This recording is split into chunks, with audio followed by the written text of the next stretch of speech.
from the city that never sleeps. 17 miles from Madison Square Garden, New York City. It's America at Night with Rich Valdez, America's favorite late-night talk program, featuring interesting guests from around the world and calls from across America. And now, here is your host, Rich Valdez.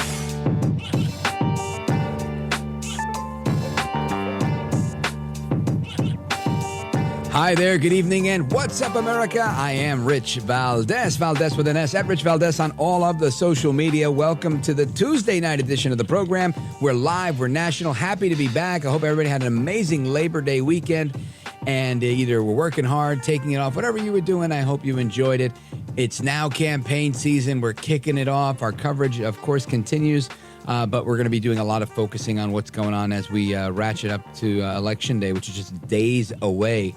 And let me see some of the headlines I want to cover today. There's a few things out there, but mainly what Kamala Harris had to say today, what Donaldus Magnus has said today and over the weekend, and a couple of other things. Of course, there's some international conflict in Russia and Ukraine that continues. They're taking territories. They're firing rockets. A lot going on there. Former aide to New York Governor Hochul was charged with being a Chinese spy.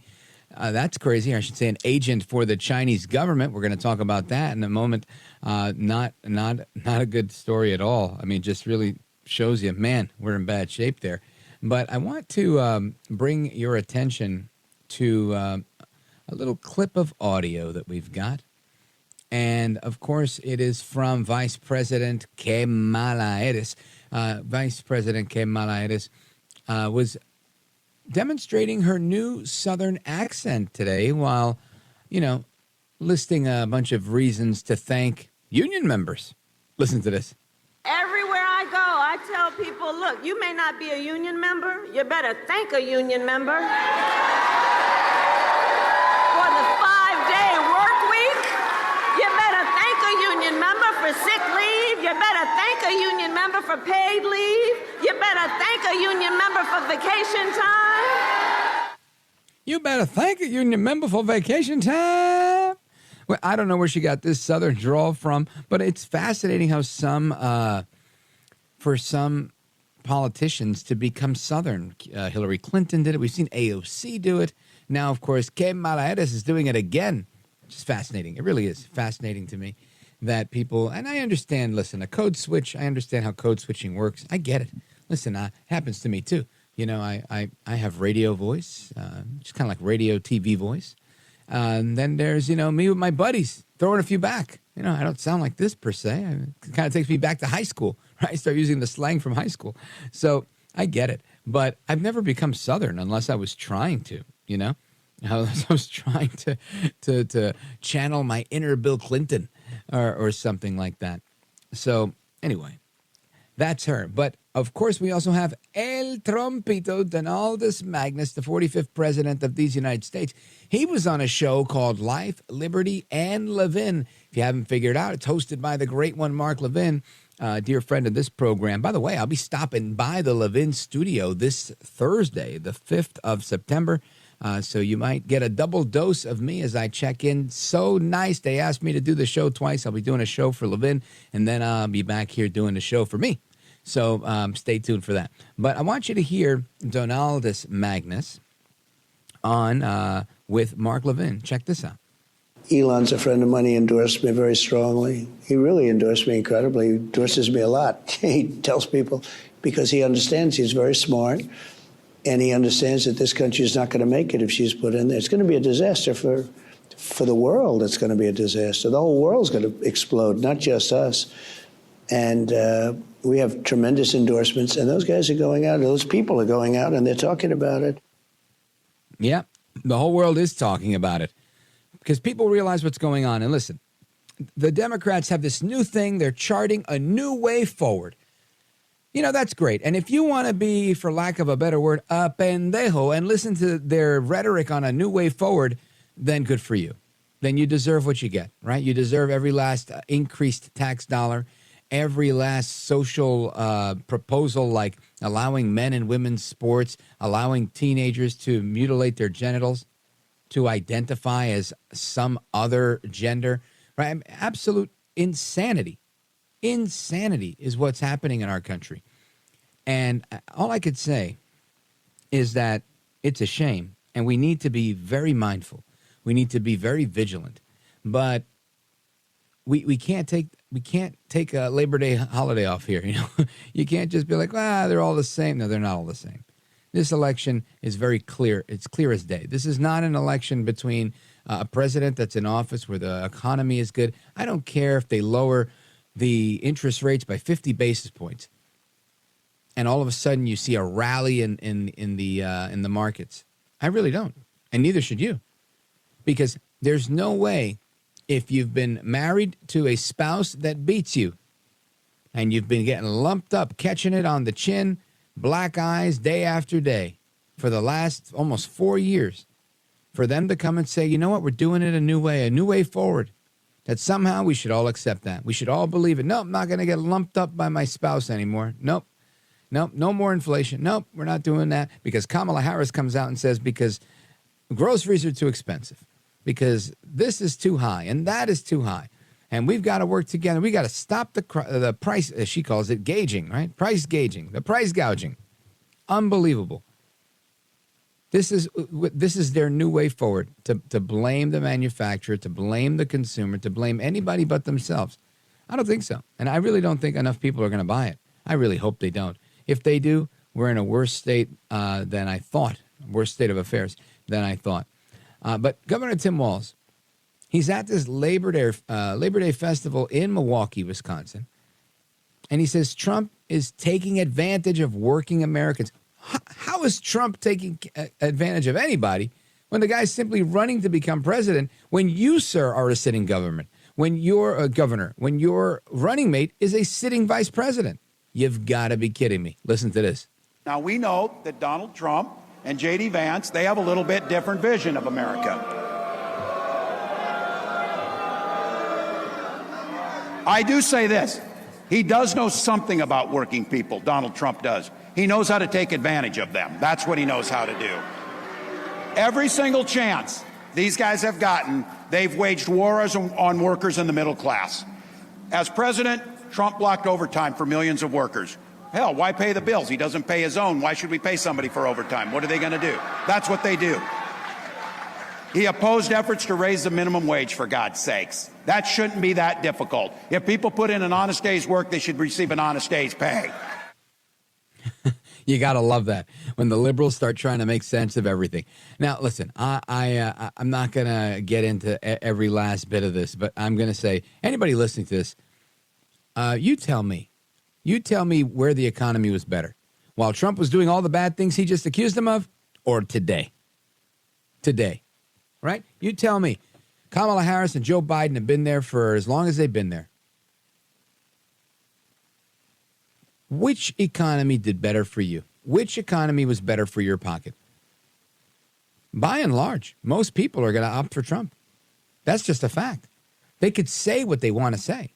You could say that he blocked efforts for minimum. Super. I'm not even going to get into the intellectual argument of why raising minimum wage eventually hurts workers. I'm not even going to do that. All I'm going to say is who made more money? Who had the higher median household income? You picked them a minority group, whichever one. Women, Asians, Hispanics, blacks. You pick it. And you tell me, during which administration did they fare better? Trump or Harris? I rest my case. It's clear as day. The answer is clear as day. Kamala Harris must be stopped. The truth must be told. As the Bible says, the truth shall set you free. And that's what we all need to do, is focus on getting the truth out there. And we got to do it together, because we can't leave it to Trump and Elon Musk. This is a collective effort. It's the only time I believe in collectivism is when it comes to sharing the truth. Folks, stick around. I want to get into this crazy stuff that happened in New York. So Kathy Hochul, she's the crazy radical governor of New York that took over after Cuomo was disgraced out of office. And someone that worked for both Cuomo and Hochul was revealed today to be an agent of the Chinese government. Can you believe that?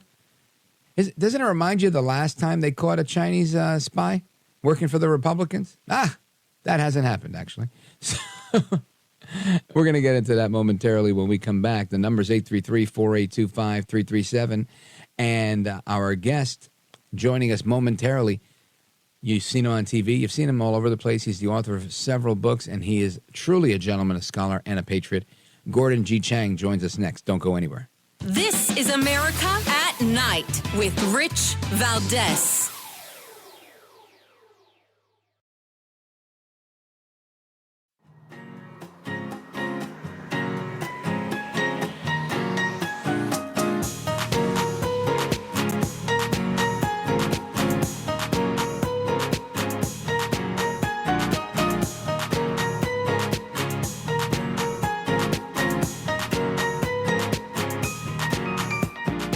The best guests, the best opinions. This is America at Night with Rich Valdez. New York police have arrested a former aide to Governor Kathy Hochul today, weeks after the FBI raided the aide's Long Island home. Authorities arrested both Linda's son and her husband, Chris Hugh, in Tuesday's action. The son is charged with violating conspiracy to violate the Foreign Agents Registration Act, visa fraud, alien smuggling, and money laundering conspiracy. She is alleged to have acted on behalf of the government of China and the Chinese Communist Party. Hochul fired son last year after her office discovered evidence of misconduct. This individual was hired by the executive chamber more than a decade ago. We terminated her employment in March of 2023 after discovering evidence of misconduct, immediately reported her actions to law enforcement and have assisted law enforcement throughout this process, Hochul's office said in a statement. He was also charged with money laundering conspiracy. The FBI had raided son's $3.5 million home back in late July, but no arrests were made at the time.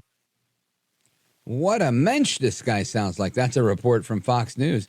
And I got to tell you, I mean, do you hear things like this happening with Republicans? I certainly don't. And this isn't a defense of Democrat versus Republican. This is really a condemnation of right versus wrong. It just happens to be Democrats love to go in the direction of wrong. So this person that was arrested on all these crazy, egregious crimes, who's a Chinese spy, for lack of a better word, worked for Andrew Cuomo and for Kathy Hochul. And Lord knows what type of influence they had over their policies, as well as everything else that's going on there and the information they've been able to extract in New York, of all places. So I want to get to the bottom of that with somebody who understands the international sphere of things better than most people. In my opinion, he's one of the best on Asia, and that's Gordon Chang. You can follow him on Twitter at Gordon G. Chang. Gordon Chang, welcome back, sir. Thank you so much, Rich. Always a pleasure, my brother. So I want to get your take on this because I saw this and I didn't see it till later in the day. I was out today, finishing up my Labor Day one, and I said, oh my gosh, I got to talk to Gordon Chang about this because, it doesn't surprise me, but it is disappointing to say the least. And there's a small degree of surprise in the fact that this is happening under Kamala and Biden's watch. They're actually locking these people up and not congratulating them. I'm being hyperbolic, but what say you? Yeah. As you pointed out, there is this connection between the Democratic Party in New York State and Chinese Americans. And unfortunately, a lot of those Chinese Americans do have links to the Communist Party. And it's not just links to China, it is links to the ruling organization itself. And so I think we're going to see more of these stories. There have been, pictures of Chuck Schumer, the senator, with people who have had these dubious connections to the Communist Party. And it is just the party, it is just the Democratic Party focusing on an ethnic group that itself has a lot of difficult connections.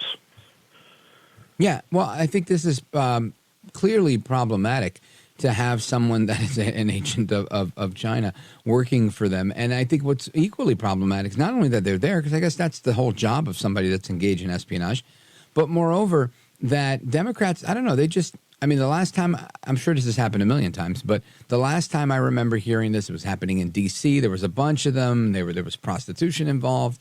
Then some years back, we had Senator Barbara Boxer. It seems like Democrats are just so weak when it comes to this. They seem very susceptible to it, almost as if they're turning a blind eye, say, come on, let these Chinese spies in. Do you think I'm reading too much into that?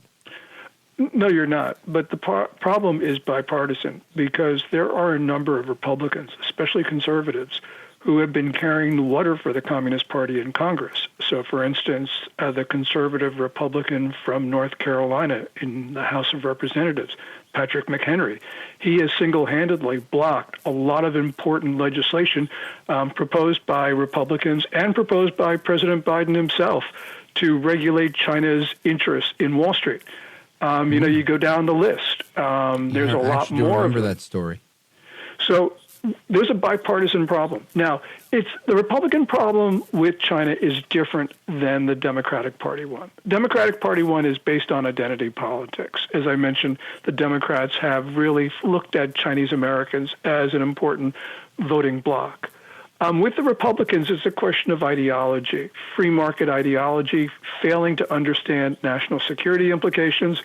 And I suspect in Patrick McHenry's case, there must be a little bit of personal interest involved. I don't know that, but for whatever reason, he has views which are really, really, really disturbing. One of the most dangerous congressmen in the United States when it comes to China. Very interesting. Good thing he's not speaker anymore, right? For his interim role there. Now, I want to talk about this a little bit more because I think people need to pay attention to this, right? I remember Eric Swalwell and Fang Fang, and of course, that was a lot of fodder and a lot of fun to talk about on the radio, but it's a real life problem that we have. What are some of the other areas where you're seeing this happen, either with the Democrats or on a bipartisan level? The problem is that China's attempts to penetrate the American political system have been very successful, and it's been successful on almost every level. So you go to Swalwell. Now, Swalwell had these, as you point out, these connections with the Ministry of State Security agent Christine Fong, or Fong Fong. There's no proof of wrongdoing, but the point here is not Swalwell, but it is China. China first contacted Swalwell, not when he was on the House Intelligence Committee, where he would have been of enormous value to China, but when he was on the City Council of Dublin City, California. Now, I can't believe that the Ministry of State Security picked only one American for targeting. There must be hundreds of Swalwells in this country, Republicans, Democrats, whatever. But the point is that China's penetration of our political system has been thorough, and we need to cut links with China if we are going to have our own sovereignty, because China obviously doesn't want us to be sovereign. Mm-hmm. They want to put their thumb on the scale. Gordon Chang, I want you to stick with me. I also want to get your take on what you think is going on geopolitically between Russia and Ukraine. There's been some missiles fired and some territory taken, and the drama continues. So, Gordon, stick with us. Folks, we're coming back with Gordon Chang. He's on Twitter and the social media at Gordon G. Chang, at Gordon G. Chang. Give him a follow. He's the author of China is Going to War, and he's coming back with us. Don't go anywhere. I'm Rich Valdez.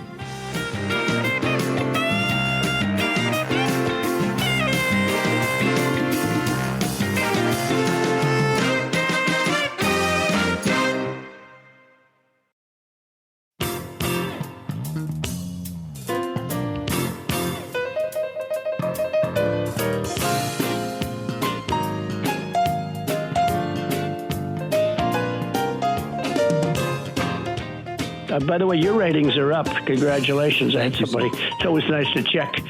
I like to see, even if they're friends, I like to see how are they doing. Are people listening, right? That's but right. You're doing great. America at Night with Rich Valdez. All right, amigos, welcome back. And I want to continue with our guest, Gordon Chang. He's at Gordon G. Chang on Twitter. Gordon Chang is an OG in this game of geopolitics. He knows a lot about Asia, knows a lot about everything that's going on geopolitically. And he's all over the place. I mean, when it comes to being an expert, there's no shortage of places where you can find Gordon Chang. I like to find him online at Gordon G. Chang, but he's the author of China is Going to War. He also wrote The Great U.S.-China Tech War and The Coming Collapse of China. And he's got a new book coming out this October, Plan Red, China's Project to Destroy America. Gordon G. Chang, welcome back, sir. Thank you so much, Rich. Now, Gordon, I want to ask you, because I was looking at some stuff on the news today, and I said, man, this is crazy. You've got all this talk about, I mean, there's a lot of drama in the Middle East, but I wanted to switch gears and talk a little bit about what's happening in the European theater with Russia, with Ukraine seizing some territory, and I guess trying to negotiate, say, I want to get our territory back. Now they're saying they're not letting go of that stuff. Meanwhile, there's rockets being fired. Bring us up to speed. Tell us what's going on and where you think it's going. Well, today, 41 Ukrainians were killed in Poltava, where Russia fired rockets into a hospital and to a military university. What's going on is really hard to say because there's so much going on, and it's hard to figure out what's important. But Russia is continuing to make progress in the Donbass, which is the eastern part of Ukraine. At the same time, Ukraine surprised Russia by invading Russian territory at Kursk. Kursk is important because it is the site of the biggest tank battle in history, World War II, where the Russians were able to stave off the Germans. And so it is symbolically important because of the name. And then you have Belarus, which once was part of the Soviet Union, but now an independent country, but very close to Putin. Belarus is massing forces to the north of Ukraine, and God knows what's going to happen there. So you have a very important situation. If all of that weren't enough, Ukraine has long-range missiles. They are hitting targets inside Russia, oil refineries, military depots, and the rest of it. And Putin seems to be a little bit frozen right now, not knowing what to do about Kursk and not knowing what to do about the long-range missile and drone attacks on his own territory. How much of this is really Zelensky and the superior military prowess of the Ukrainians versus a lot of help from the Americans, including that perhaps of the CIA? Well, American help and Western help is absolutely crucial because although the Ukrainians have enough fighting spirit for the rest of the world combined, no doubt, they don't have weapons. Right. And the Biden administration was dribbling out technologically important weapons and then putting restrictions on what the Ukrainians can do with it. In other words, they were micromanaging the war. If you want to parallel, think of Robert McNamara during the Vietnam War, figuring out targets and making the smallest minute decisions when he was Secretary of Defense and completely screwing it up. So basically you have the Biden administration learn nothing from Vietnam, and so they have put Ukraine in a difficult position. You know, the Biden administration, to its credit, is now starting to loosen up a little bit, but people say, and we'll find out soon, that this is a little bit too little and too late in terms of the relaxation of the restrictions on Ukraine. And do you think that's because of what's happening in the region right now or with the American election or both? No, this is just Biden being Biden. As Robert Gates, the former defense secretary in the administration of George W. Bush and President Obama, wrote in his memoir in 2014, famously wrote, he said, and this is almost a quote, Joe Biden has been wrong on nearly every foreign policy and national security matter of the last 4 decades. So this is just Biden being Biden. Remember, whatever one thinks about President Trump left Biden a peaceful, stable world. Biden, through some really horrible decisions in Afghanistan in 2021, opened the door to Vladimir Putin and Xi Jinping and others to destabilize the world, which is the reason why we could very well be in the early stages of World War III. Got to remember, in the late 1930s, there were separate wars around the world. They merged into what we now call World War II. I think the same thing is occurring right now. So speaking of that, let's tie in the Middle East, because that series of skirmishes doesn't seem to end. Biden today saying he doesn't think Netanyahu has done enough. He comes out after, 6 hostages were killed, one of them being an American in Gaza. And all he's got to say is, I don't think that Netanyahu's done enough. How does the conflict in Gaza fit into this? Well, it fits into it because Biden dumped a lot of money into the Iranian regime about 4 months before the October 7th attack. If you remember the September, just a couple months before the attack, that September 11th deal that Biden had with Iran, where he unfroze a lot of money. And at the same time, Biden, and people forget this, Biden gave clemency to 5 Iranian operatives, and incredibly, he allowed 3 of them to stay in the United States at a time when Iranian operatives were working on plans to assassinate former Secretary of State Mike Pompeo and other State Department officials. This was just incredibly bad moves on the part of the Biden administration. So, of course, the Iranians said, yeah, we can walk over the Americans. And by the way, Hamas thinks they can execute Americans. That's because they completely disrespect President Biden. Of course. So you've clearly stated that you think that we're in the beginning stages of World War III.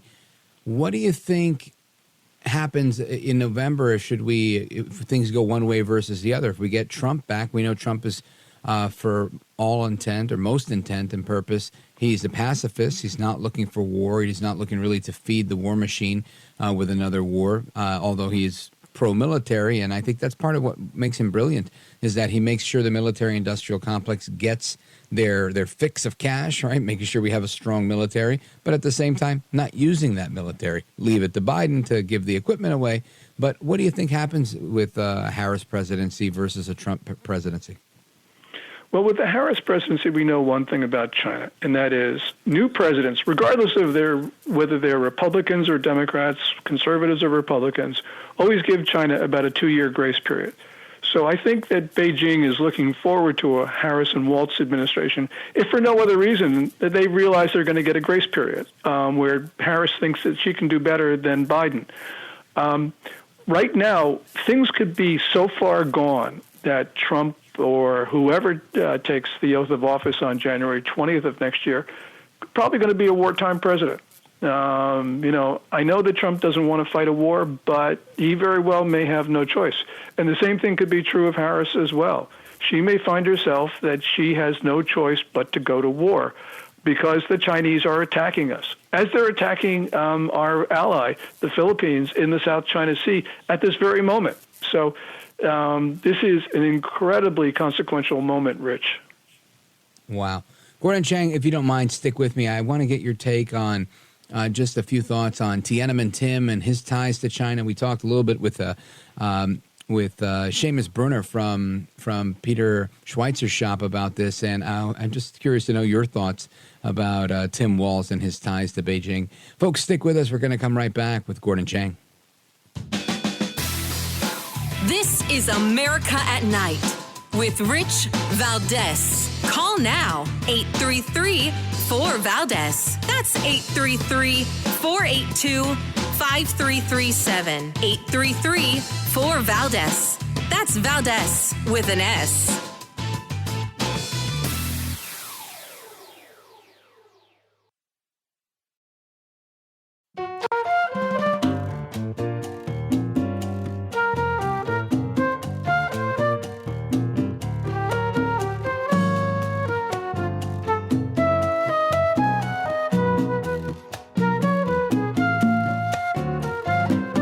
Mr. Call Screener, who is a budding radio star, by the way. Richie Valdez is terrific. This is America at Night with Rich Valdez. All right, amigos, welcome back, familia. We continue our conversation. Again, our phone number is 833-4-VALDEZ. And our guest is Gordon G. Chang at Gordon G. Chang on Twitter and the social media. Make sure you give him a follow and check him out there. And Gordon, a lot of attention being called to Tiananmen Tim Walz, as I like to call him, because of his relationship to China as a former teacher and just different connections that he has there. Tell us what you think. Are we making much ado about nothing? Is it something to be concerned about? Gordon Chang. Yeah, we're not making enough of this. This is extremely serious. You know, Tim Walz had some very disturbing connections with the Communist Party, and specifically with the United Front Work Department of the party, which is the part of the party that subverts foreign governments.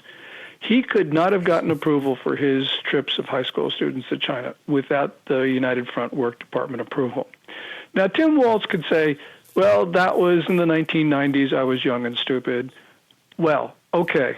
That's an argument that will resonate with every American. But the problem is that in the last couple of years, as governor of Minnesota, he's had connections with the United Front Work Department, as detailed in an August 27th investigation by the Daily Caller. And so, this is something that's continued through decades, which means we got to be really concerned that this guy really is a communist sympathizer. I don't know what's in his mind, but the point is when we look at his conduct over the course of many, many years, it points to somebody who actually does believe in socialism or perhaps even communism. This guy should not be one heartbeat away from the Oval Office under any circumstance. Gordon Chang, I tend to agree with you, and you are incredibly well versed on geopolitical matters and Asia in particular. But what I will say is, my experience, political and anecdotal, Bill de Blasio, Bernie Sanders, people that go to Russia, to Cuba, to do their honeymoon in these places and praise these places, right? Bill de Blasio changed his name after he trained with the Sandinistas. This to me is, how do you do that? How do you do that and not tell me that at best you're a communist sympathizer, at worst, I'm not even going to go there. It just, to me, it reeks of a problem. And I'm amazed that this is the guy they picked for vice president, and people aren't sounding the alarm bells. Yeah, I mean, he could, as I said, we're not in his mind. Only he knows what he thinks. But the point is that someone with those views and with these very concerning connections and actions just shouldn't be an official with, as I said, one heartbeat away from being president. So this is something where the American people, I think, need to look at this and say, what the hell is going on? And I think that by his mere presence on the ticket, he disqualifies Vice President Harris from winning in November 5. I wish she would have picked somebody else, somebody who might not very well be a stalking horse for the Communist Party of China. Yeah, well put. Now, Gordon Chang, in the couple of minutes we have remaining, I want to make sure you tell me as much as you're allowed to tell me about your book that's coming out on October 1st, Plan Red, China's Project to Destroy America. You've written a number of volumes on China in the past. How is this one different? What can we expect? Well, what I have done is I've tried to pull together all of the Communist Party assaults on American society, and it is the most recent, so it does bring us up to date. The problem is that the Communist Party uses every point of contact to undermine and take down America. And, people don't want to hear this, but we need to sever those contacts if we are going to keep our country, because we are being overwhelmed. We cannot handle this. Whether we're talking about Swalwell or maybe the thousands of other Swalwells in our country, we have got to stop this. Or what they tried to do with Huawei, or what they're doing by owning the entire supply chain on EV batteries. I mean, there's a number of places where China's just exerting massive influence, no? Exactly. And it is across our society. And as I said, it's not just the Democrats. It's not just the communists in the Democratic Party. It is very conservative Republicans who, for one reason or another, are promoting policies that the Communist Party just absolutely loves. So they could not be happier in Beijing than, for instance, the person we talked about, Patrick McHenry. So this is a problem across our political system, and we need to make sure that nobody has an incentive to betray us, because right now, a lot of Americans and a lot of very powerful Americans and people who could become very powerful like Tim Walz have those incentives to betray the United States. Yeah, and in the worst case scenario, and in the best case scenario, to to be sympathetic towards our what they would like to call our adversary, China, who I would say is probably our arch enemy. Gordon Chang, best of luck with the book. When it's out, I'd love for you to come back and tell our audience all about it. The book again, Plan Red, China's Project to Destroy America. It's coming out October 1st. Until then, follow Gordon Chang on the social media at Gordon G. Chang, at Gordon G. Chang. Gordon, I want to thank you again for being here, staying up late. My best to Lydia. You are a gentleman, a scholar, and a patriot, sir. Well, thank you so much, Rich. I really appreciate the opportunity. You bet. Likewise. It's mutual. Godspeed, sir. And, folks, we continue. Your calls and more coming up next. Don't go anywhere. This is America at Night with Rich Valdez. Call now, 833-4-VALDEZ. That's 833-482-5337. 833-4-VALDEZ. That's Valdez with an S.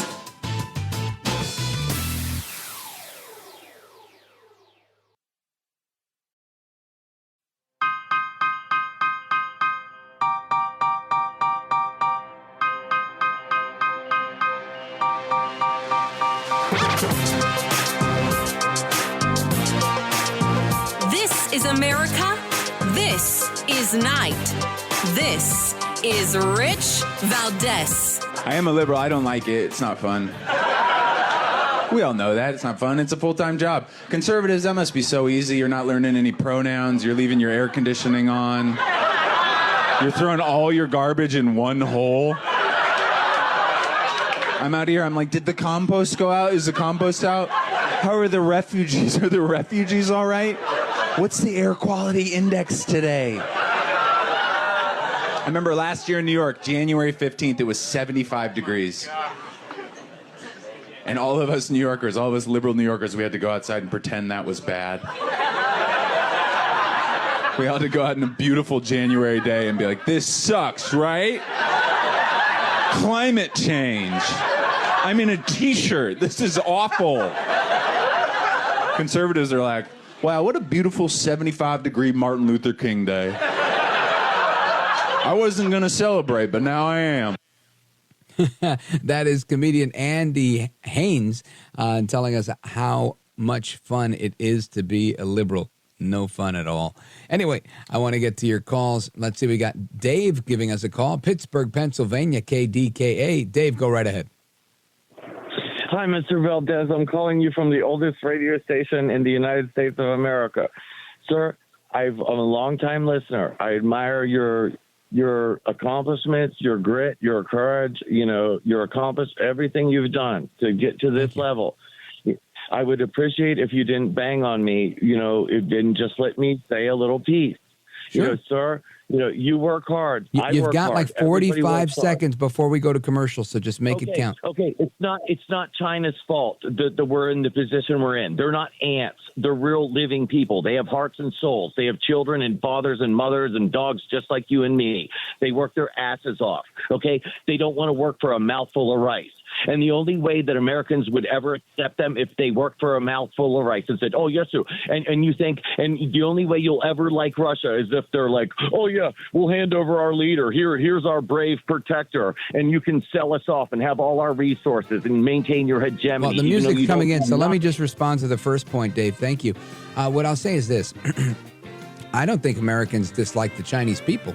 I think Americans dislike, at least I know I dislike Chinese philosophy when it comes to the Communist Party. If they subscribe to Marxism and the type of communism we see from the CCP, that's a no-go for me. Dave in Pittsburgh, America's oldest radio, KDKA. We'll be right back.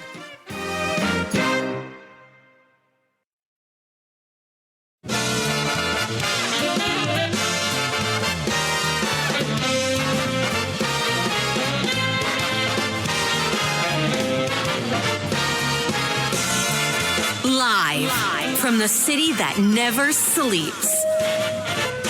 17 miles from Madison Square Garden, New York City. It's America at Night with Rich Valdez, America's favorite late-night talk program, featuring interesting guests from around the world and calls from across America. And now, here is your host, Rich Valdez.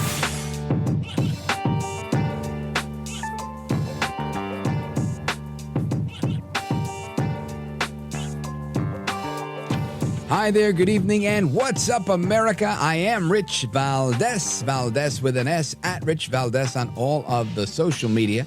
Your liberty-loving Latino amigo. Happy to be here with you this Tuesday night. We're live, we're national. Our phone number is 833-482-5337, 833-4-Valdez. And we're going to get to your calls, of course, in hour number 3, the next hour, Open Phone America. And anything that's on topic in this hour, if you want to weigh in on the conversation, happy to do that. And, of course, a couple of headlines today, right? There's the governor of New York who has an aide.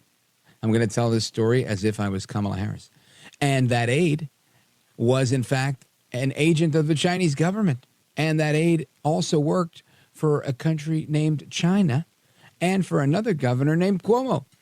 And this aide to the former governor was arrested today and charged with all sorts of crimes, from money laundering to other stuff. And we just had a big conversation with Gordon Chang about that. And just, again, I stand corrected, saying that it's partial to Democrats. I think he raised a good point, saying it's a bipartisan problem. And I think that's a fair point as well. But it doesn't change the fact that we've got the Chinese government in bed with our fellow Americans, doing God knows what, right? Obviously, they're up to no good. This isn't good for America. This isn't good for you and me, the American people. And something I think we have to keep a very close eye on. And you know who I didn't hear speak about this today? I didn't hear Kamala Harris say a word about this. I didn't hear Tim Walz complain about this and say anything bad about this. And these are the things that bother me. It bothers me that you've got certain swing states that say Trump is winning, certain swing states that say Kamala Harris is winning. And the fact that we have an electorate that is so closely divided, or I should say so largely undecided for Trump, an amazing businessman, one of the best ever, or at least known to be one of the best ever. And you know, in my lifetime, someone who had a largely successful presidency. And I'm trying to be extraordinarily fair here. And someone that's got a record of being in office right now, most recently, still in office, that's got a record that's horrible. How things can be so close by any stretch of the imagination lets me know we've got a major problem. Either, like Trump would say, rigged polls, or an extremely uninformed electorate that doesn't really make sense of the issues, but is kind of, I'd say, hyper-reactive to certain issues. You know, you say women's reproductive rights, and they go, we hate Trump, you know, that type of thing, where it's not rooted in fact, it's not rooted in anything other than sheer emotion on an ideological topic. And again, that exists on both sides of the fence here. But in reality, I think that's really what's happening, because if you look at the dollars and cents of it, I think Trump beats Biden every time.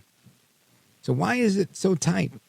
Well, I think the answer is all of the above, right? I think there's a little bit of everything going on here. It's the same reason I'm driving today, and I see somebody smoking a cigarette in a bus shelter. You know, one of those little bus enclosures, like covered bench type of thing, standing next to somebody else that's watching her smoke her cigarette. But what's unique about these people, and what caught my eye, is that they're wearing masks. Now, it wasn't hot today in my neck of the woods here on the East Coast, but I think it was a high of 75 degrees, a cool 75. You know, I think maybe around noon it was 55 degrees. Around 2 p.m. it was 65 degrees. By 4 o'clock in the afternoon it was 75 degrees. And these were both wearing like COVID masks. And that's not the first time I've seen that. Actually, the last few days, I've been seeing that happen.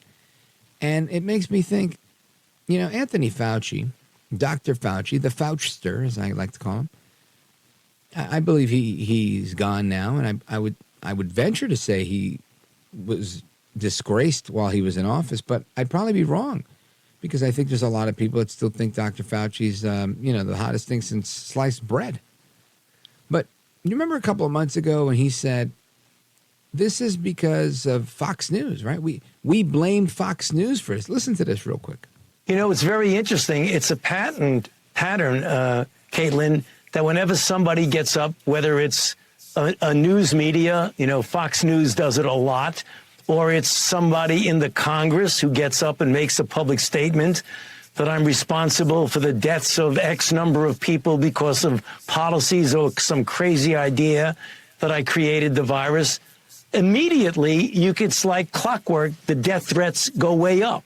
So that's the reason why I'm still getting death threats when you have performances like that unusual performance by Marjorie Taylor Greene in today's hearing. Those are the kind of things that drive up the death threats, because there are a segment of the population out there that believe that kind of nonsense.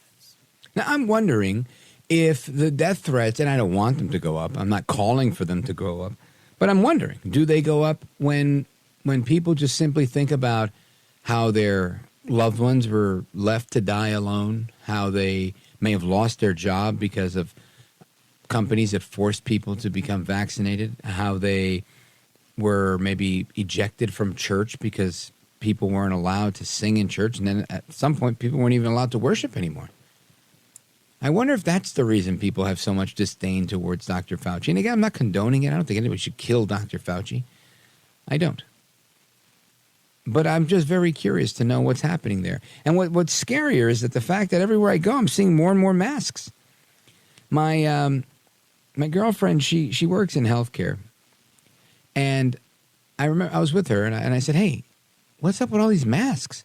And she said, well, I think numbers are, there's an uptick in numbers, so I think that might be why people are wearing masks.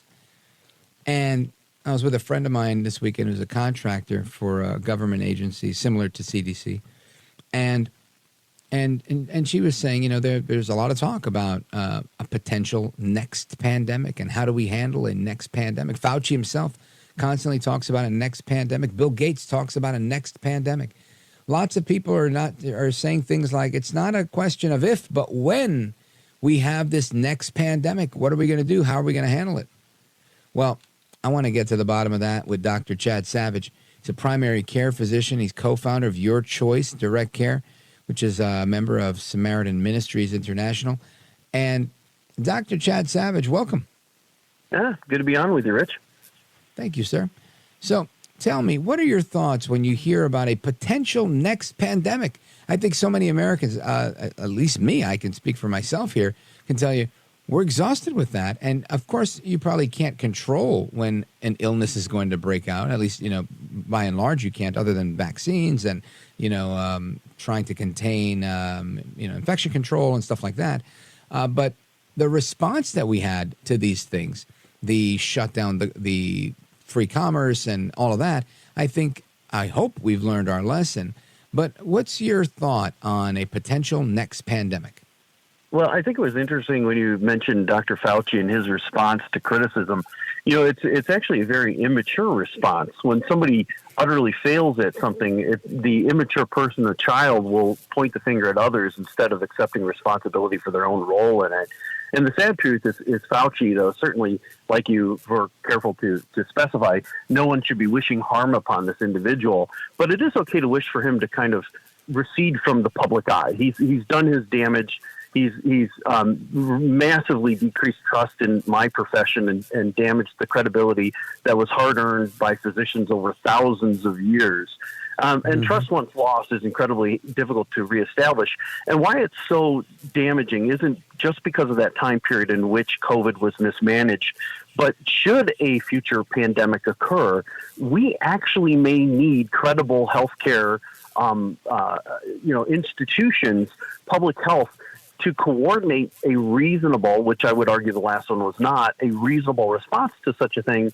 And because they so beclowned themselves in the last pandemic, they're going to have a lot of trouble getting buy-in from the populace should that trust actually need to be had once again.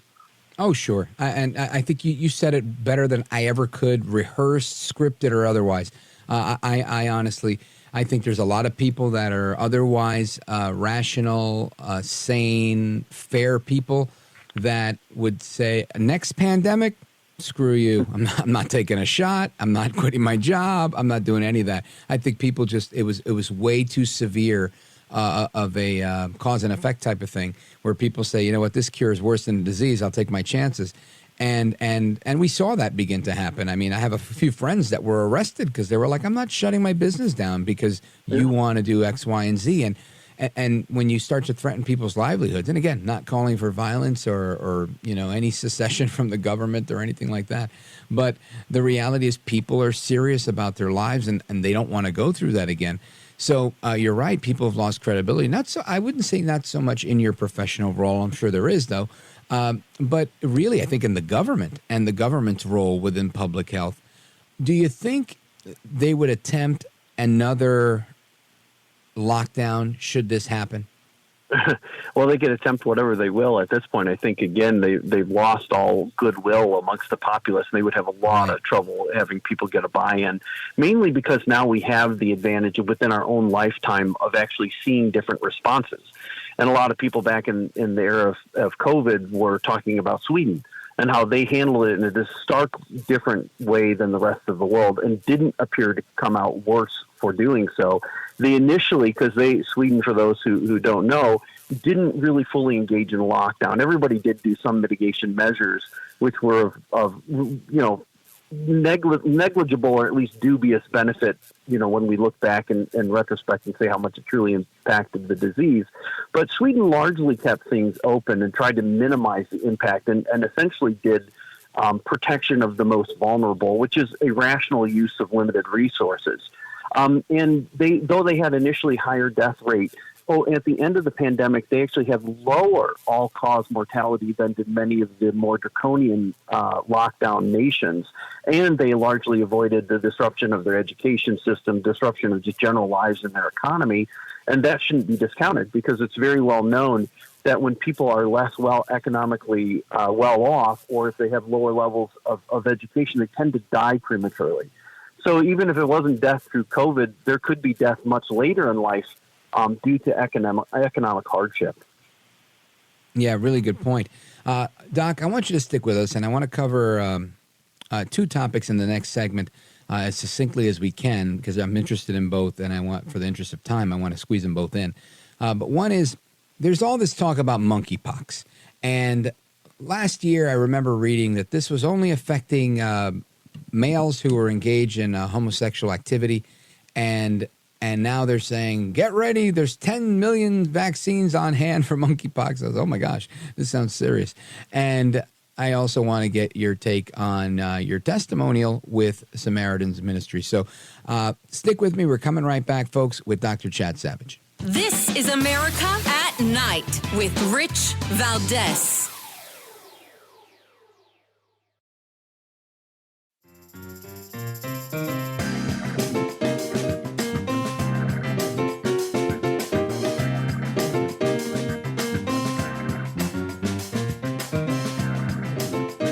Rich Valdez, who, again, will do a fine job, and I know you'll enjoy listening to him. This is America at Night with Rich Valdez.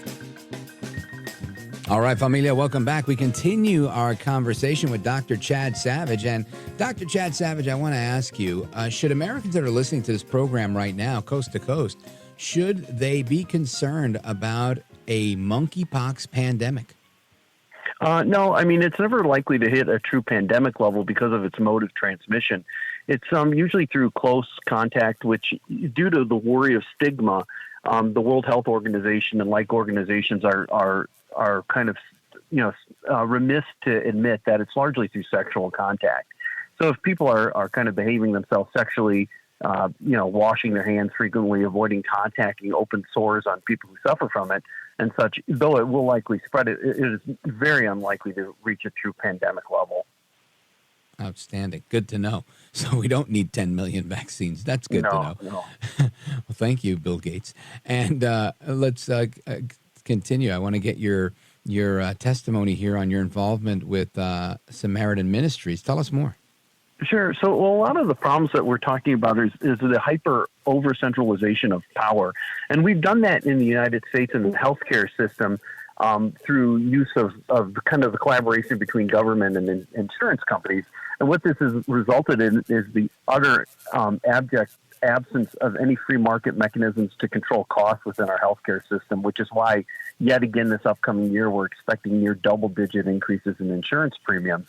So I'm part of the ministry that's focusing on Christian-based principles of sharing to act analogous to what a true insurance should be, sharing each other medical costs. And we do it within the Christian value system. So they're not paying for things like abortions and transgender surgeries and things of that sort.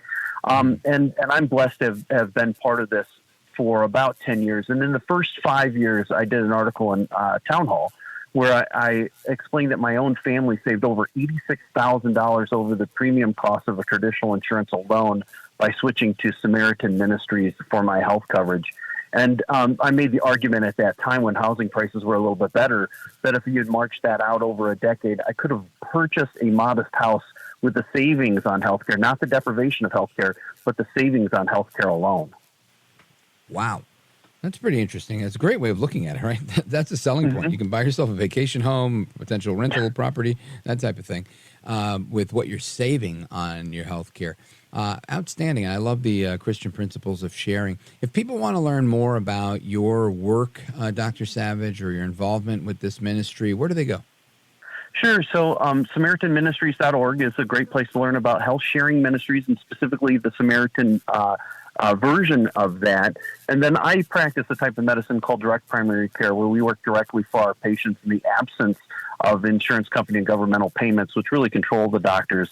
And DPCfrontier.org .com is a place where you can find a mapper feature to find out if there are doctors who have analogous practices to my own near whoever your listener may be interested in finding out about.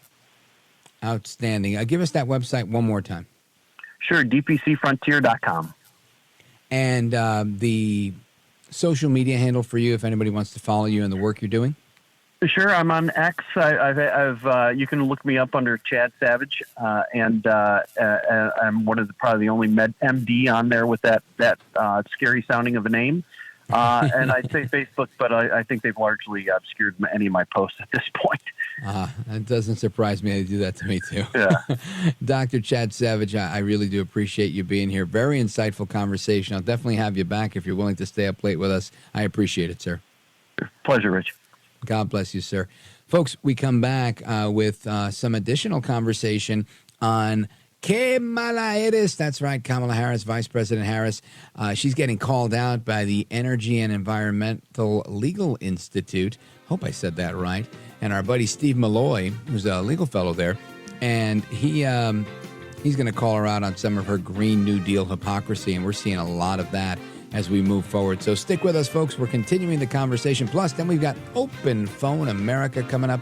That's 833-482-5337, 833-4-Valdez. Don't go anywhere. I'm Rich Valdez.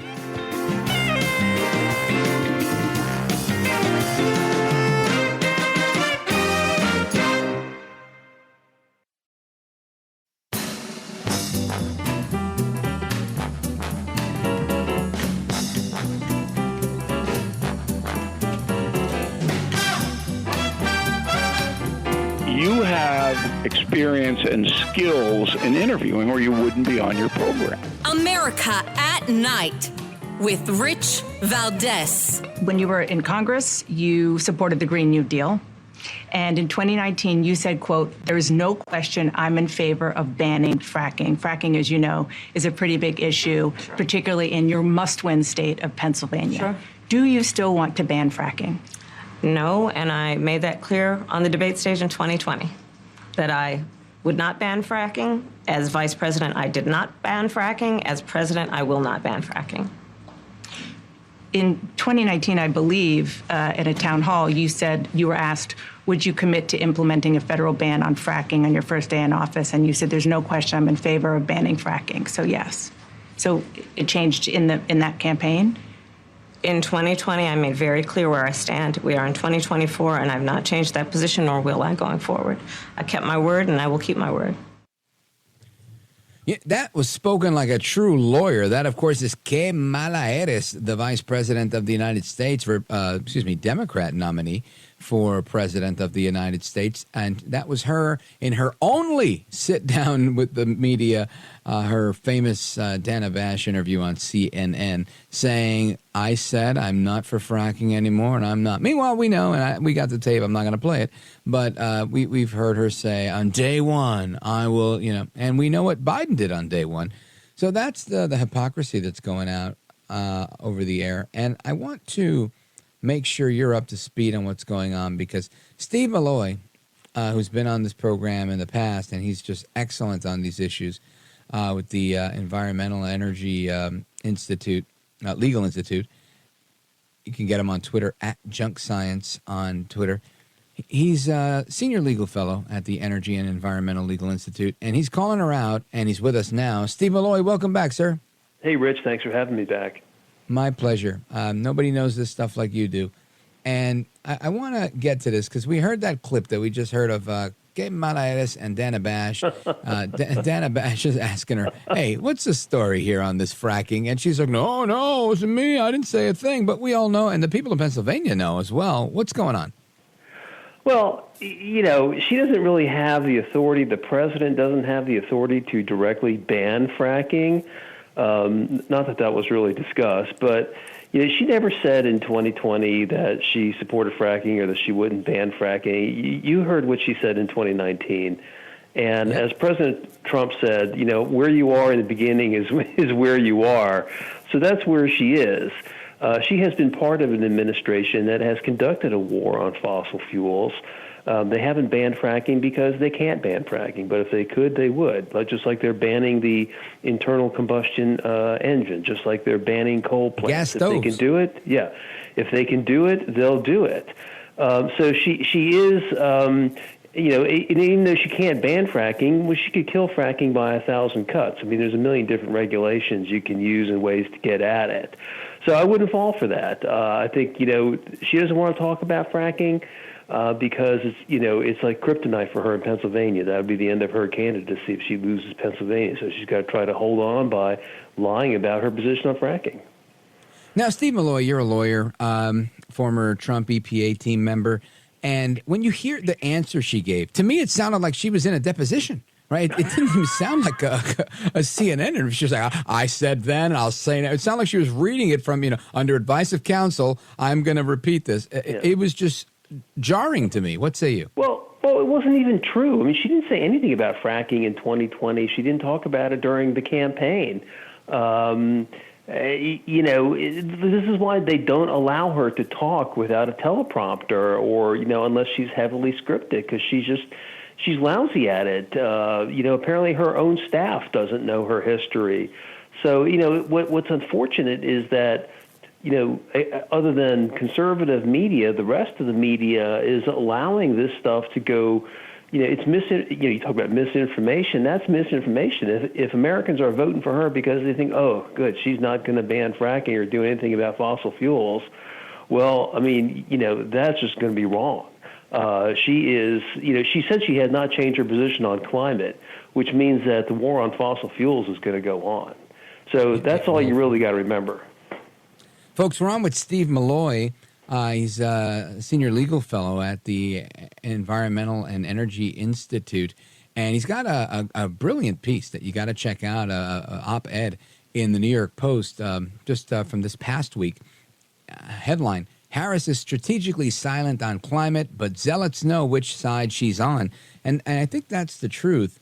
Steve Milloy, I want to continue our conversation on this and everything else that she's been flip-flopping on and trying to cover up the truth on. So stick with me. Folks, we're coming right back with Steve Milloy. Don't go anywhere. This is America at Night with Rich Valdez. Call now, 833-4-VALDEZ. That's 833-482-5337. 833-4-VALDEZ. That's Valdez with an S.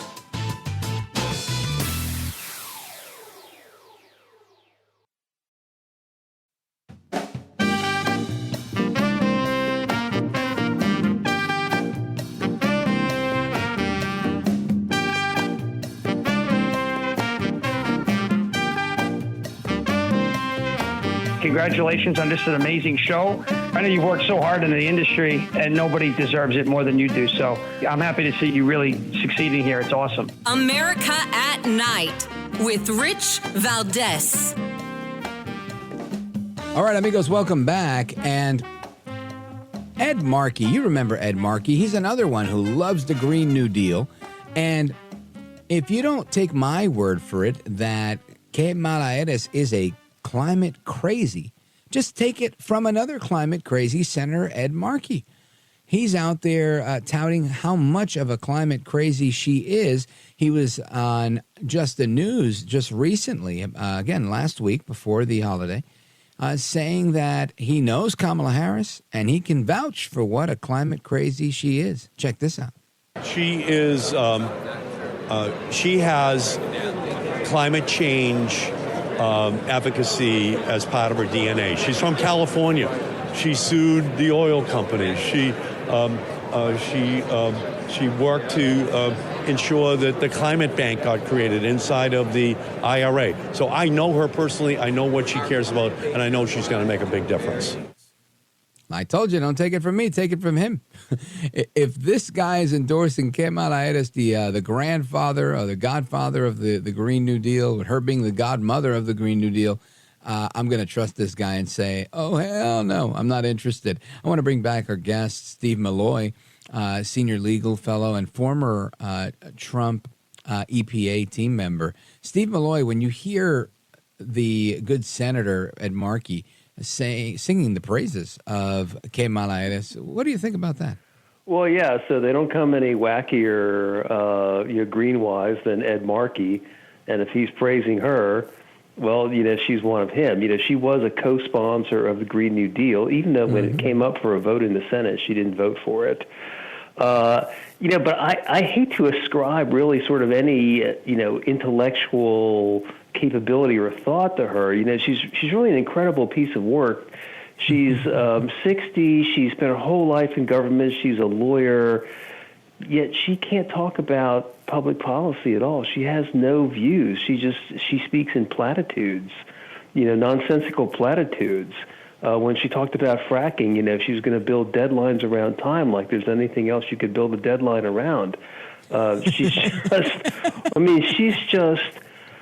Wow, she's just an empty vessel that Democrats have put up because of her color and sex, hoping to take down the orange guy, and it is just a sight to behold. Orange man bad, stop him at all costs, and we're going to use Kamala Harris to do it. I tell you, it's comical, but then you see these polls one after the other, and you're like, what is going on here? Who are they talking to? Yeah. I can't believe that these things, and I've talked to some pollsters, and they're telling me that these samples are oversampled and whatnot, and I would imagine so, because I can't imagine it's even that close, even the ones that show Trump up by a few. I'm thinking, how does that happen? And again, not specifically with climate, which I know is your forte and your expertise, but in reality, and I want to get your thoughts on this, how do we get to a place where people, like, just well-intentioned people that want to survive and are seeing the horrible impact that this administration has had on the economic situation in our country, how on earth they actually survive? I don't know. I just think it's a bizarre situation. You hear statistics like, and I don't know if this is the right number, but I'm just going to say it, more than half the population lives paycheck to paycheck. Well, that's probably why a lot of these people are for Kamala Harris. They're just kind of lost, and they don't know how to get their lives moving forward, and they just kind of, they watch network news. If they read the newspaper, they read the headlines of the Washington Post, New York Times, Los Angeles Times, and they just get bad information. They're low information voters, I guess. That's how you describe it. Either that or the Democrat machine has got these people, half the population just whipped into shape. They're ready to vote for whoever they say. But it's really sad because, these people are the ones that are being hurt the most. I mean, they're the ones that are the least well off in the economy, and they're voting against their own interests because Democrats are no friends of the poor. Yeah. It's funny. Steve Milloy, I always tell people, I was a little kid growing up in Brooklyn. I didn't know anything about anything. But people would always say, Democrats are for the poor, Republicans are for the rich. And as a kid, I thought to myself, I'm already poor. So I'm going to go with the Republicans. If they're for the rich, I want to be rich. And that was my logic. Thank God I thought like that. Steve Milloy, stick with us. I'm going to take a quick pause right here. We're going to come right back and continue the conversation with Steve Milloy. This is America at Night with Rich Valdez. Call now, 833-4-VALDEZ. That's 833-482-5337. 833-4-VALDEZ. That's Valdez with an S.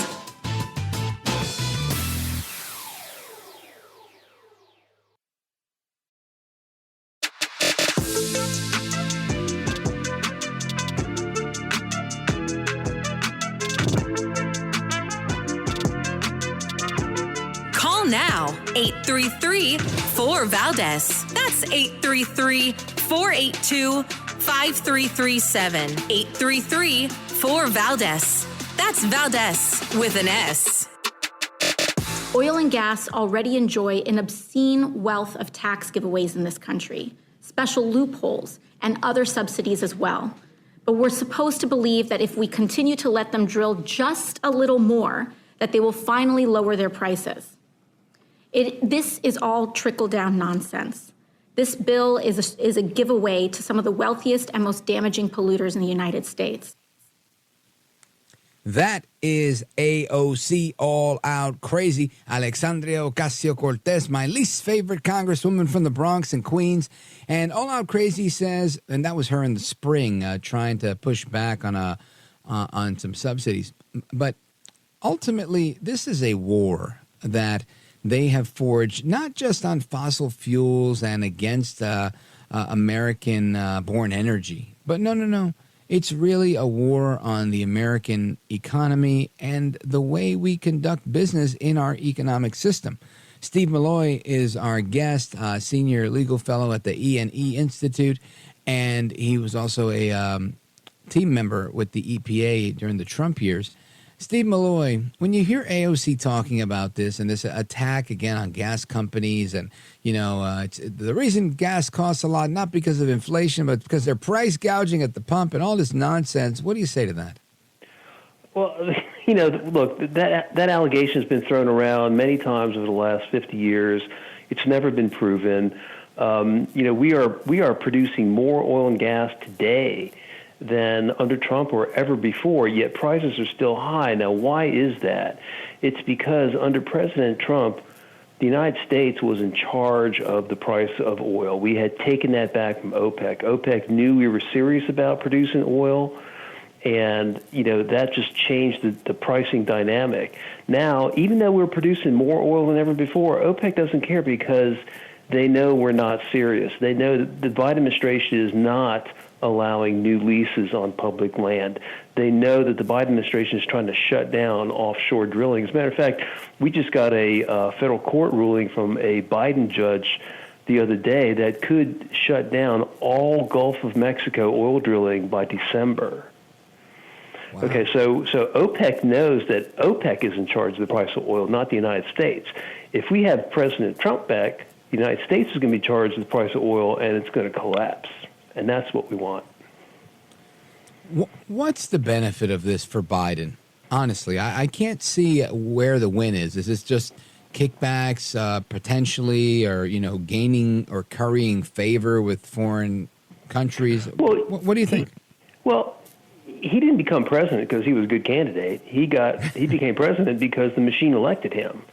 Just like Kamala Harris, she's a terrible candidate, but she's the right color and sex, so they think they can push her over the finish line. When the machine was done with Biden, because that debate performance in June, they dumped him, right? So it's not these guys. She's not going to have any policy decisions. They're going to be made by other people, whoever they are. Obama, Susan Rice, who knows who that is?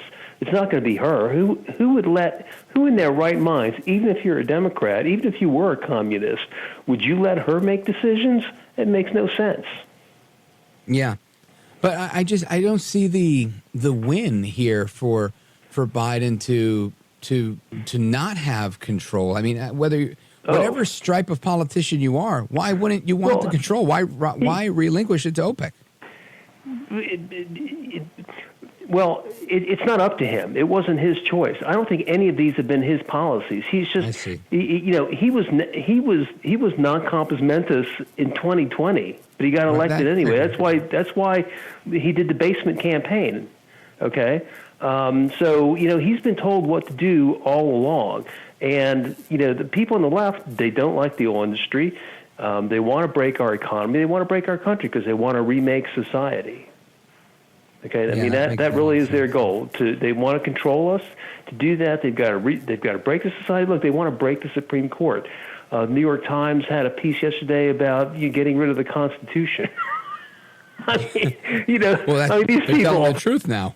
Yeah, they have us right. This is their agenda. Their agenda is not America as we have known it and loved it, and fought for it and defended it. It's something completely different. And I don't want to find out what that is. Yeah, me either, Steve Milloy. Now, I want you to take a second to let everybody know about what else are we looking at the E&E Institute. What are you working on? What's coming down the pipe? Well, I spend my time working on climate just because it's a big issue, climate and energy.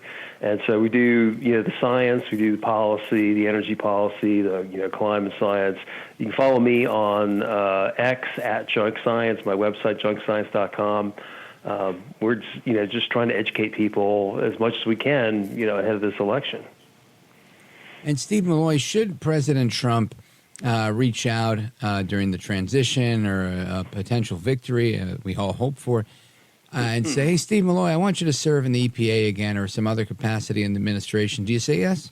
Well, I'm happy to help out however I can. I don't know that I want to be at the EPA or, in the government, but I'm happy to help out however I can, for sure. Sounds good to me, brother. I want to thank you for being here. Steve Milloy, Senior Legal Fellow at the Energy and Environmental Legal Center. And let everybody know how they the website for the Institute. The website is eneelegal.org. You can get me on X at Junk Science. Outstanding, brother. Again, thanks for staying up late Thanks, with us Rich. and bringing us up Bye-bye. to speed. You bet. Folks, we continue with your calls and more with open phones across America. And I like to always make a quick plug because a lot of people don't always know, right? Because of, what time of day you're listening. You may be catching the podcast version of this.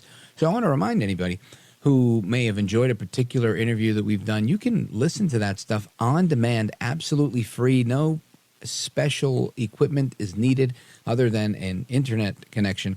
And you can play it right off of the website, richvaldez.com. That's Valdez with an S, richvaldez.com. Pick the date.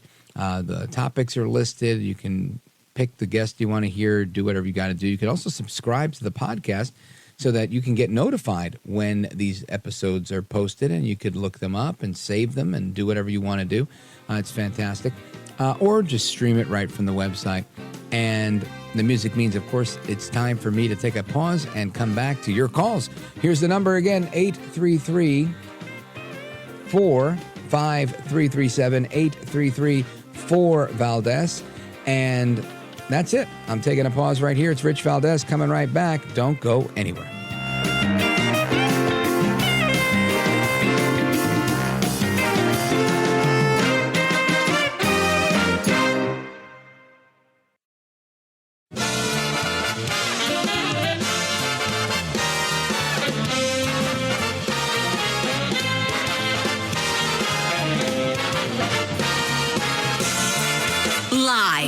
From the city that never sleeps. 17 miles from Madison Square Garden, New York City. It's America at Night with Rich Valdez, America's favorite late night talk program, featuring interesting guests from around the world and calls from across America. And now, here is your host, Rich Valdez. Hi there, good evening, and what's up, America? I am Rich Valdez, Valdez with an S, at Rich Valdez on all of the social media. Welcome to the third hour of the program. Happy to be here with you. We're live, we're national. It's Tuesday night. The Labor Day weekend is over, and we're back in action. Phone number is 833-482-5337, 833-4-VALDEZ. This hour of the program is brought to you by me and, of course, you, the American people. The phone number was just given to you, 833-4-VALDEZ, and that is for open phones across America. Open Phone Across America, Open Phone America, is not something I come up with. This is something a tradition I protect and I uphold. It was a tradition started by Larry King back in 1978 and continued by the late, great Jim Bohannon for 3 decades after Larry King stepped away from the radio mic to do TV full-time. And it's a tradition that you and I will continue this evening. You get to call in on any topic. You could be off topic. Whatever you want to talk about, we'll talk about it. As long as it's radio appropriate, nobody's getting an FCC fine, we're good to go. 833-482-5337. Time-honored tradition here on the program, one that I really enjoy. And I'm telling you right now, we got almost a full call board. There's only a couple of lines that are open right now. Calls from Arkansas, Ohio, Manila, Philippines, Pittsburgh, Pennsylvania, Alexandria, Minnesota. What else do we have here? Boise, Idaho. It looks like a call coming in from New York right now. Always looking for calls from Oregon and California and our affiliate in Hawaii. We'd love to hear from them. So anyway, we're going to talk with everybody that we can this final hour. And I want to start off with a clip from Kamala Harris. This is from the vault. This is a file clip. But listen to what she's talking about with respect to free speech, censorship, and social media. Check this out. He has lost his privileges, and it should be taken down. And the bottom line is that you can't say that you have one rule for Facebook and you have a different rule for Twitter. The same rule has to apply, which is that there has to be a responsibility that is placed on these social media sites to understand their power. Hold on a second. Kamala Harris, you're not suggesting that social media companies censor people by exerting their authority to what she just said, to realize that people have power in their words and whatnot? Are you saying that social media companies should be censoring people? And she's talking about former President Trump getting kicked off of Twitter back in the day. That's why I said this was from our file, from our vault. But I mean, does anybody here, imagine the New York Times, or when Joy Reid or the other lady with the short hair, I forget her name right now, from MSNBC, when these women, Rachel Maddow, when these women get together and they start, no, I'm not going to allow you to say that on our air. You've never heard me say that. I let people say all sorts of craziness on here to the chagrin and the ridicule and critique of many, saying, oh, you let people go on and on. You got to do better. You got to get, no, I'm going to let people hang themselves because that's what you do. And then you refute it with fact and common sense and reality. And then you let the people decide. It's worked for me so far. But Kamala Harris thinks that the social media companies should be weighing in on what people say. Go ahead. Directly speaking to millions and millions of people without any level of oversight or regulation. And that has to stop. He's speaking directly to millions of people without any regulation or oversight, and that has to stop. Those are her words. You just heard it from her mouth. Just imagine that. Let me tell you something. My radio career will be incredibly short-lived the minute that somebody says that to me. It says, he's talking directly to millions of people with no oversight and regulation. You know what the oversight and regulation here is? 7 words that we can't say on the air, like the F-bomb and others. Now, look, of course, we don't want to spread misinformation. We don't want to spread propaganda. Of course not. But I'm not going to let the government decide how that's defined, right? We allow me to exercise that discretion and police my own speech. And if you don't like what I'm saying, don't listen to me, right? Everybody has an option here. But we're not going to have the government step in or have the government strongly nudge the networks to say, you can't allow people to say these things. Some people don't like that. We don't agree with that. Arranca pa allá, right? Get out of here. Go over there with that. I'm not messing with that type of stuff. Free speech has to be protected at all costs. Punto y final. Period. The end. I don't care if you like what I say or don't. This is why I play these audio clips from people I disagree with, so that you can hear both sides. Why? Because people like Kamala Harris won't come on this program. So we play it for you in context, right? I try to give you the full clip. Some people in radio are notorious for 15-second clips, 20 seconds, 30 seconds max. I start around 30 seconds and end at a minute, minute and a half. Why? Because I want you to have every last word, so nobody says that I was taking someone out of context. Now, speaking of that, we've got about a minute-long clip of Tulsi Gabbard here weighing in on the same thing. Free speech. Go right ahead. What I pointed out in that debate stage in the 2020 campaign was her hypocrisy.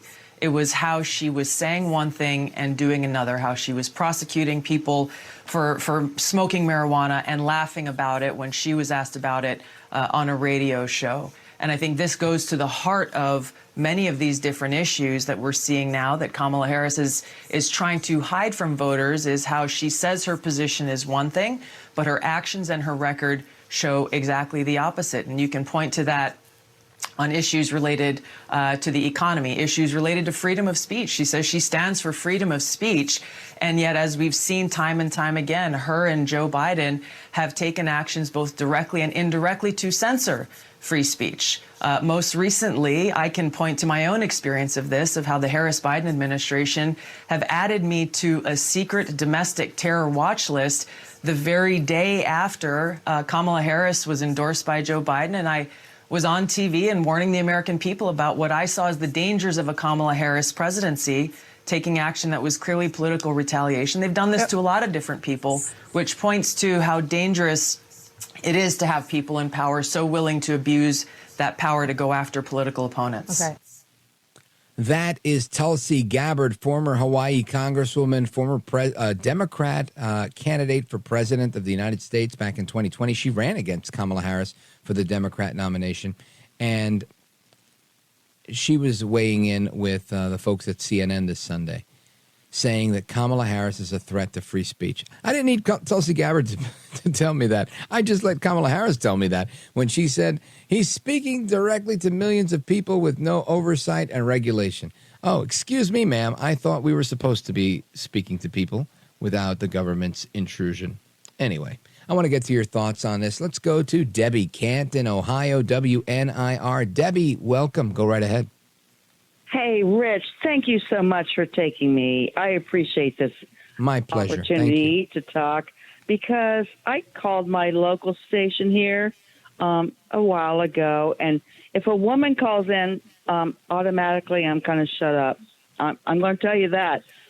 Can I just say that? That's terrible. That's terrible. No, that is you're the first terrible. caller of the night, because I don't care if you're a woman, a Democrat, or Republican, or whatever. Thank you. I want to hear what you have to say. Thank you very much, but that's not what happens down here in this station, because as soon as my voice comes on, because it's all men calling in, and as a woman, I call in, and pretty much I'm put on the pedestal right away. What's she going to say? And I don't have much. Well, what is on your mind tonight? They don't let me speak. But I'll go very quickly. I like Tulsi Gabbard. I really like her very much. And also, I like Kamala. Well, you can guess why. I can't. I can't imagine why anybody would like Kamala. Oh, well, Fill me in. Imagine Fill harder. me in. Help. Imagine Try and win harder. me over. How about we do this? Let's play a game. I don't have a clock like my my mentor, Mark Levin, the 30-second liberal clock. But I will say, take 30 seconds to give her the best campaign commercial you can do. You got 6 million people listening. Go for it, Debbie. All right. Well, she is for women's rights, and I am a woman. I want those rights. I want that back very severely. And I'll tell you what, when it comes down to her and the Trump the Trump regime, I don't see much difference. So if I can get my rights back, it's a game win for me. Okay, because they're both losers on either other side. I want my rights back, and that's the way I look at it. And I don't think we're going to suffer either any harder on one end or the other. Except I'll win if she wins. Okay. I follow up for you, Debbie. What are the rights? What is the woman's right that she is for, and what right are you trying to get back that you feel you've lost? I want my reproductive rights for myself and for my children and for my daughter, everybody. I want. I'm going to play devil's advocate here, and I want to know: are you not able to reproduce because of some law? I don't want anybody telling me what I got to do or my children got to do with their bodies. Well, who's doing that now? That's what the Republicans are doing right now. How did they do that? They're trying to make it about, like, it's none of their damn business, as Tim Walz has to say. But what are they telling you that you can or can't do? How about we worry about the money and the economy? How about we worry about all that? Debbie, work with me before we have to go to commercial. our own? What is it that Republicans have told you can or cannot do? Well, they're trying to make bills that say we can't have to make our own decisions about what we want to do. That's Which bill? Who's proposing this bill? Who? Yeah. What's the name of the bill? The number of the bill? Who's proposing this bill? Well, right now, thank God in Ohio, we do have that right as a woman. So where is it that you don't have the right? But I want that for all women everywhere. Where is it that they don't have this right? Where have Republicans stopped people from not being able to reproduce? At this point in time, I don't know specifically, but I know that it's coming down the pike. They're threatening No, it's not. it. And I'll tell you this. You seem like a very open-minded person. If someone gets on their soapbox, like Tim Walz or anybody else, and says something clever like, and I'm going to tell you right now, a right for a woman to reproduce between her and her doctor and her uterus. And we're not going to let any old white Christian straight man tell them otherwise. It's their right. That sounds fantastic. The problem is, this isn't real. There aren't any single white men Republicans telling people that they can or cannot reproduce.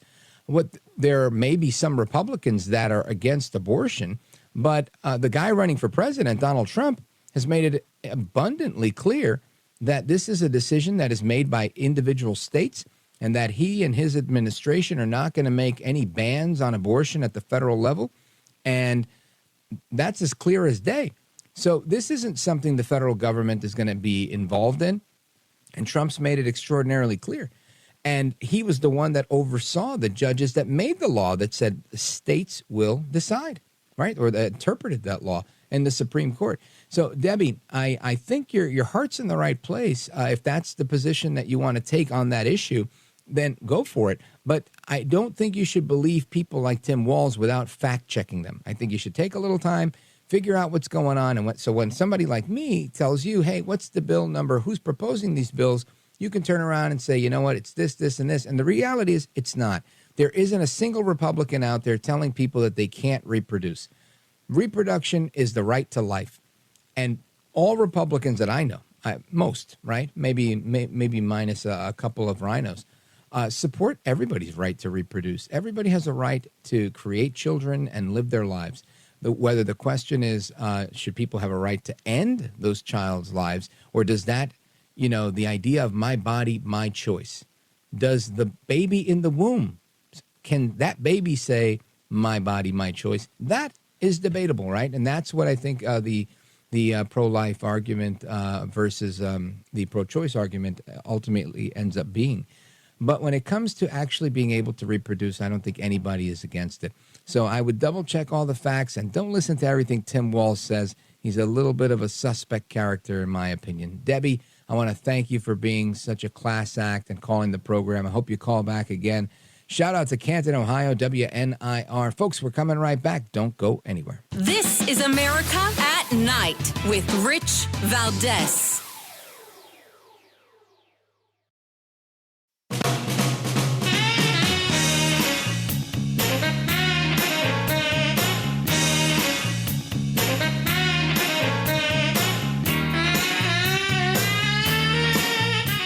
is America at Night with Rich Valdez.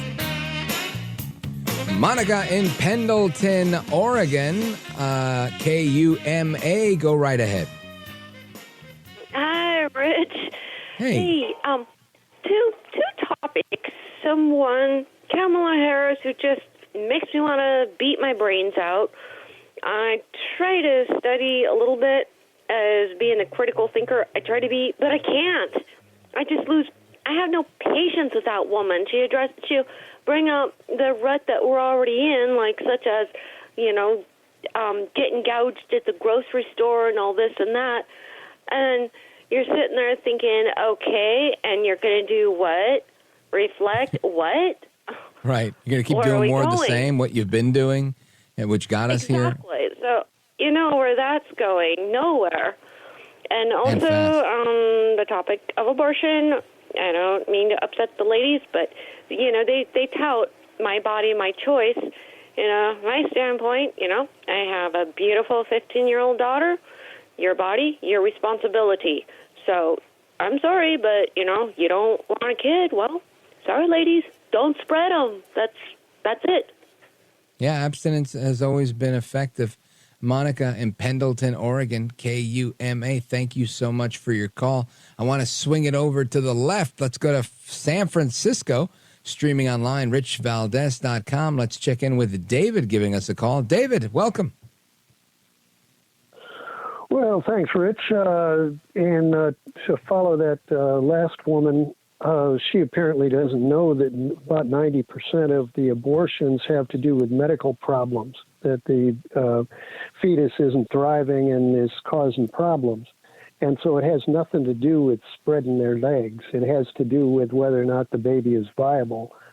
So I'm just looking at material about Texas, for example. You were trying to challenge that earlier woman about laws.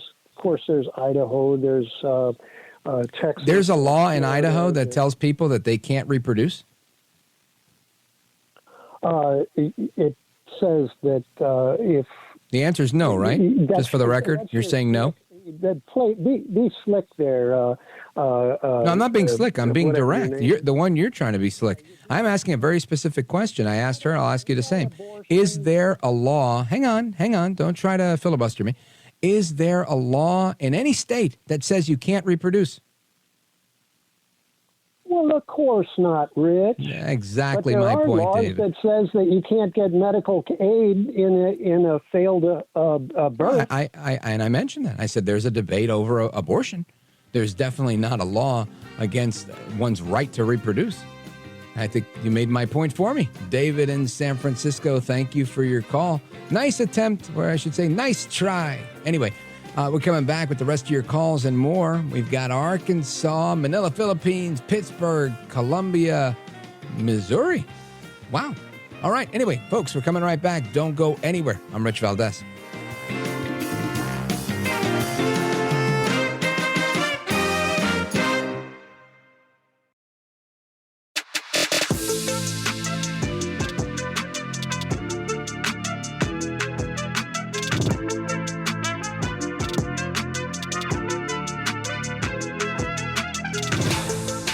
Call now, 833-4VALDEZ. That's 833-482-5337. 833-4VALDEZ. That's Valdez with an S. The violent Venezuelan prison gang known as Tren de Aragua has made a name for itself in the United States. And just in the last couple of days, Homeland Security Investigations has sent out a memo to its staff stating that there are direct threats to police in local areas of the United States. That includes Denver as well as Albuquerque. Now, these threats are, quote, to greenlight attacks on cops and shootings of cops. The memo, which went out this week, cites, quote, credible human sources from Colorado that have made the information available to law enforcement.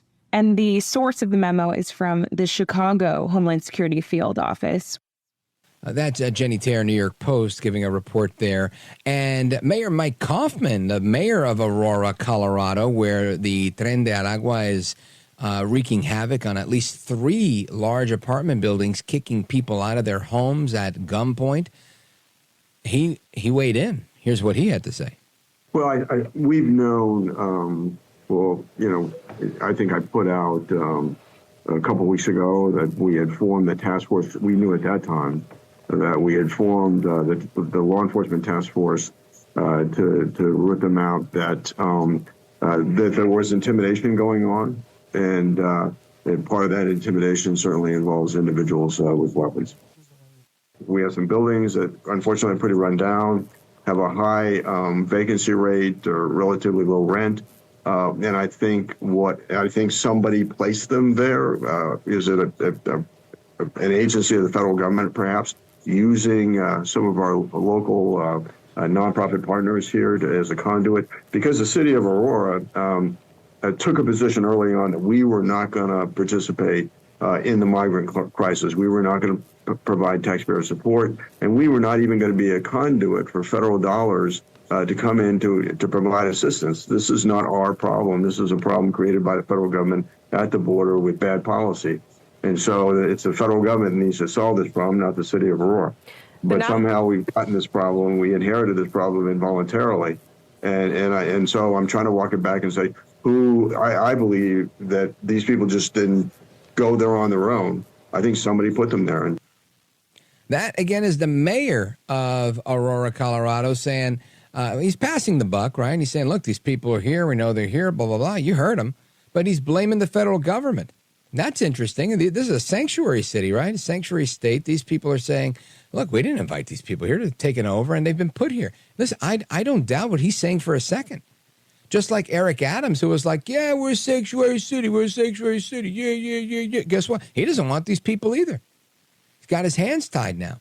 So does this guy.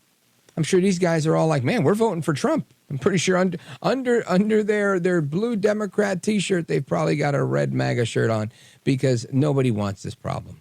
Nobody wants this problem. Even cops in California now are refusing to arrest illegal immigrants when they're caught doing whatever they're doing, even if they're known criminals from south of the border.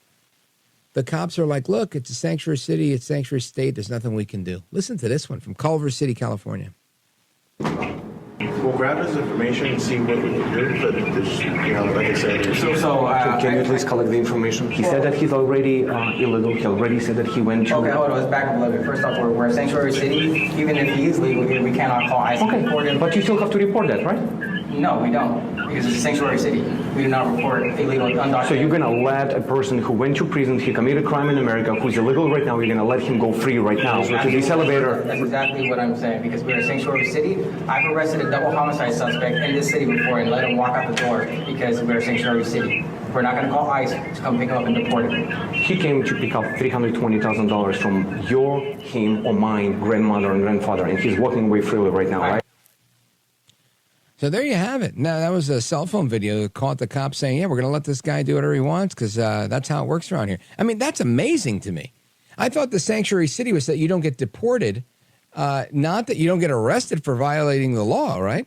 Man, if that's the case, everybody's going to start. The new line is going to be, I'm here illegally. I'm here illegally. Can I get some free college? Can I get that EBT card with 20 grand on it? Can I not get arrested? I mean, this is absolute insanity. I want to get your thoughts, each and every one of you. I don't care what you call to talk about. If you want to talk about whatever, I still want you to talk about your reaction to what you just heard, because I think this stuff is absolutely insane. Let's go to Columbia, Missouri, KFRU, and check in with Dave. Dave, what's up, man? You're on with Rich Valdez. How you doing, Rich? Thanks for taking my call. Pleasure.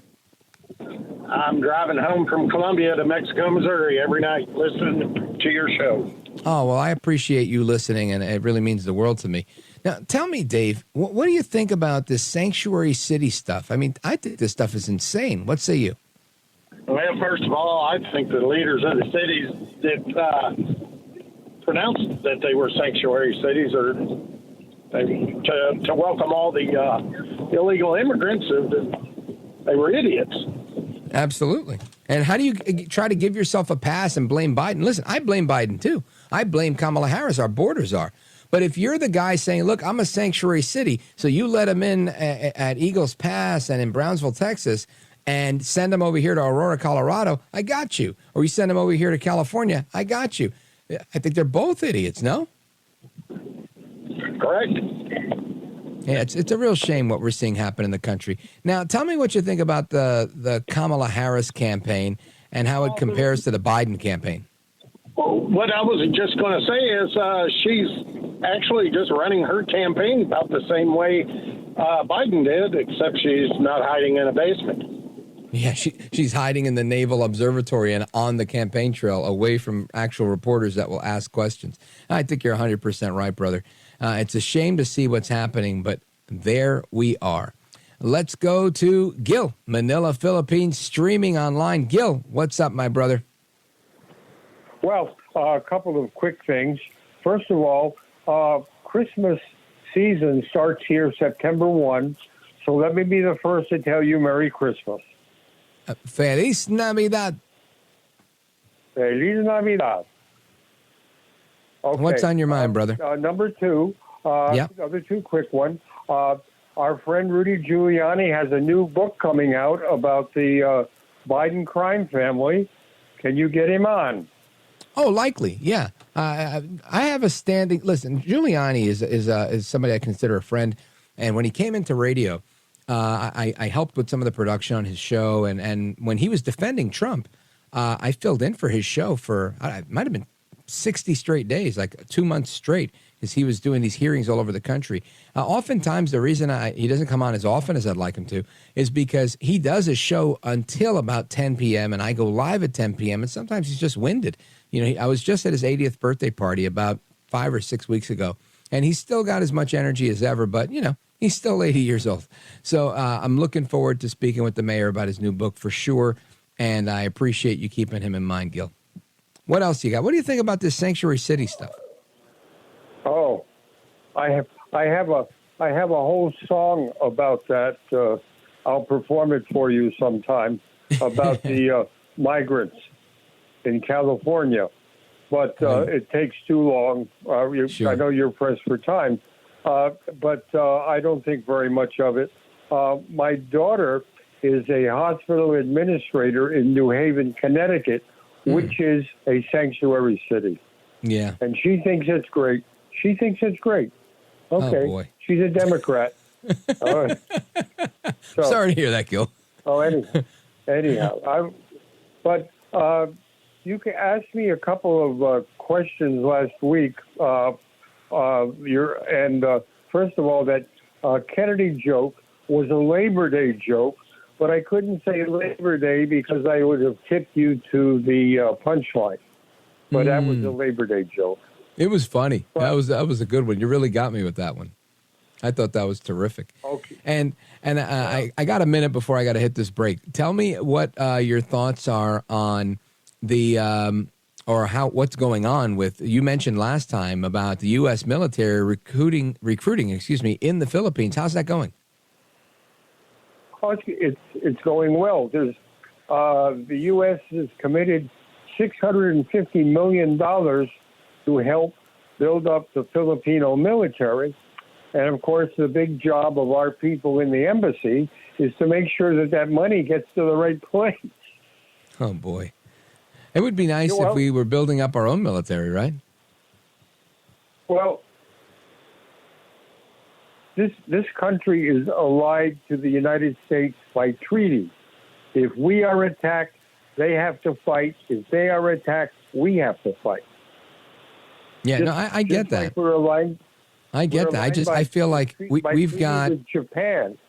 Yeah, but we've got so many people that are, I don't know, I'm going to say left of center, but, you know, I'm talking about blue-haired crazies that are serving in our military, people that, came in as men or are now women, and women that came in as women and now are men. It's kind of crazy what's happening in our military, and it would be nice to see some actual recruitment on our side, because I see their relaxed standards. You know, I remember getting turned down because, believe it or not, because I had children and I was in my early 20s, and they said if I had more than one dependent, I couldn't sign up. I remember that was around 9/11 time, and they were like, no. And That, I thought that was odd, but that was the case.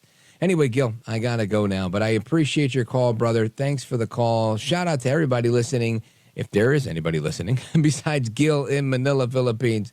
Thank you, brother. Godspeed to you. We're coming right back with the rest of your calls. We've got Bedford, Indiana, Arizona, Arkansas, Pennsylvania, Idaho, and more. Don't go anywhere.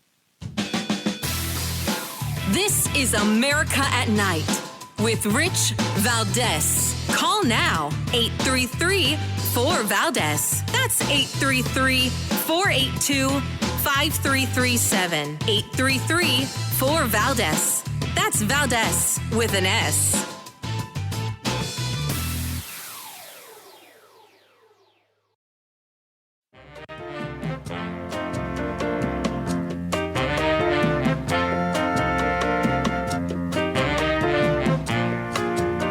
Fair, balanced, and I love the way you conduct yourself with your listeners.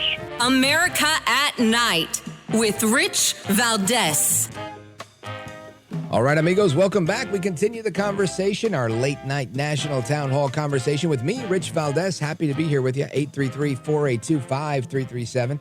833-4-VALDEZ. Live, national, here with you right now. And I want to go to Ross calling us from Lexington, Nebraska. KRVN. Ross, go right ahead. Yeah. So I guess my question here is, we're sitting here talking about Donald Trump like this great conservative icon. But well, who's doing that? I don't think I think Trump governed in a somewhat conservative manner, with the Supreme Court justices that he put on the bench, the tax cuts that he enacted. But, there was definitely spending that I think many conservatives weren't happy with. He's very open on the LGBTQ issue, way more than a lot of other conservatives. And I don't think Trump really campaigns as a conservative per se. I think he's just probably the best option that conservatives have. But he's really, by his own admission, I think, a populist, right? He's a populist that is very pragmatic in many ways. Ross. So to your point, what do you think it would take for us to once again elect a real, Eisenhower-like conservative that would actually deal with kind of our fiscal leviathan here that we've built for ourselves? Honestly, I think Trump would be open to that stuff. I don't think it's in Trump's DNA to be a tax and spend liberal. I think that his foray into Washington the first time around was one that, he had to navigate. And he had a lot coming at him at the same time with the deep state, with the Robert Mueller, with the Penn Register spy stuff that was going on, the Russiagate, if you will. So I think that stuff is behind him now. And that is a caveat that Kamala Harris doesn't have to worry about those things, right? She's part of the problem. He's part of the solution, so he has to deal with that part of the problem. So I think that Trump is more conservative than not, for sure. And I think that, if Trump had, I think, 2 more terms, I think he would figure out a way to solve the deficit because he'd figure out how to get people to stop spending. But COVID was definitely an issue, and that was really where the majority of the spending came in. Had we not had COVID, we would have seen an even more conservative Trump presidency. So I think what it takes, to answer your question, I think what it takes to get a true conservative, I think Trump can be that true conservative. And what it takes is getting him elected, in my opinion. You get Trump elected and you give him a Congress that he can work with and that isn't beholden to certain special interests and whatnot, which, again, is a tall order, maybe an impossibility at this point. I'm not naive.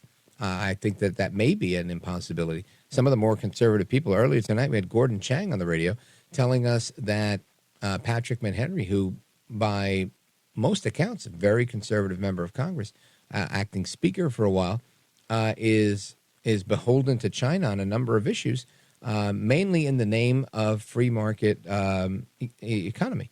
So you look at that and you think, man, if the guys that you think you can count on are not the guys that you can count on, it's going to make it difficult for any president, let alone our guy who's trying to govern from a conservative perspective, despite his pragmatic approach to some social issues. So I think the first step is to elect Trump and for him to pave the way and to see how far he can go with putting his agenda out there and what he can do with things. There's a lot of talk about no tax on tips, and a potential push towards a national sales tax, a flat tax, a fair tax, which would eliminate the income tax. This would be huge, and by and large, I would say he'd win the conservative cake with that one. And that would definitely open the door to a executive order to return to the gold standard, which I think is something Trump would be in favor of. Or joining and leading a consortium like BRICS, saying, hey, you know what, China? Hey, you know what, Russia? We're going to take over BRICS and make it an American thing if that's something that they wanted to do with a gold-backed currency. So I think there's a lot that Trump can do, and he's the guy to get a lot of it done. And whether or not he completes it all in his first term depends on how we do down ballot should he win. And I think that would give us the type of I'm going to go with utopian conservative that many of us, I know I would love. I would love a veto crazy Department of Education abolishing, which Trump said he would do, type of conservative, almost in the Reagan vein. So anyway, that's the best I could do on that one. Ross, thank you for your call from Lexington, Nebraska, KRVN. Don't go anywhere. Valdez coming right back. This is America at Night with Rich Valdez.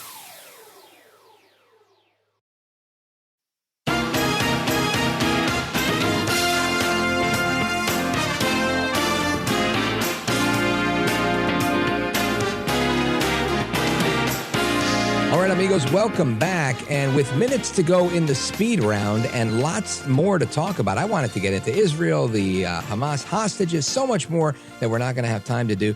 And that's why I'm announcing that we're going to start all of the topics we don't get to. We're going to be doing them on the short version of the podcast called This is America with Rich Valdez. That's been on hiatus for the summer. We're back in action coming up this week, and I'm looking forward to it. Make sure you're subscribed to that. And for everybody who's left a 5-star review on This is America podcast or on the America at Night podcast, either one, I want to thank you for that. If you haven't, please consider doing it. Hope you check it out. Anyway, I want to go to Sarah, Bedford, Indiana, WBIW. Go right ahead. Real quick, that caller said that all the people he knew had abortions were for, like, failure-to-thrive medical reasons. I'm going to tell you, everyone I've known has an abortion was because they didn't want a child at that point of life. So I don't know where his statistics are, but it seems to me that most people I know, it wasn't always the dire situation like rape or the kid's going to have a lot of medical problems or life of the mother. So I just wonder where he's getting his information. Yeah, and you know what's really evidenced by that is where they put Planned Parenthood centers. Right, they don't typically put them in the most affluent centers in the state. Right, the most affluent cities. They're typically in the most urban centers with the most poverty. I can tell you in New Jersey, they have them all over Newark and things like that. And the reason being, they're, in my opinion, preying on poor people, poor minorities in particular. And that is despicable, in my opinion. Sarah, Bedford, Indiana, I want to thank you for your call. Lots of people on hold, and I apologize that I can't get to everybody today. I hope you guys will call back tomorrow. But Charles in Syracuse, WGVA, there is a constitutional restriction on abortion. The question at hand was whether there is a federal law that is preventing people from reproducing, right? The right to reproduce, which was the question at hand. So thank you for that, but not what I was talking about. Pat in Sedona, I would love to talk to you about this as well. Please give a call back. Linda in Albany, I can't wait to hear about it. Joe in Salem, thank you. Paul in Zanesville, you're the man, and you're right, by the way. Paul in Boise, stick with us. We're going to come back tomorrow. Hasta la próxima. Rich Valdez.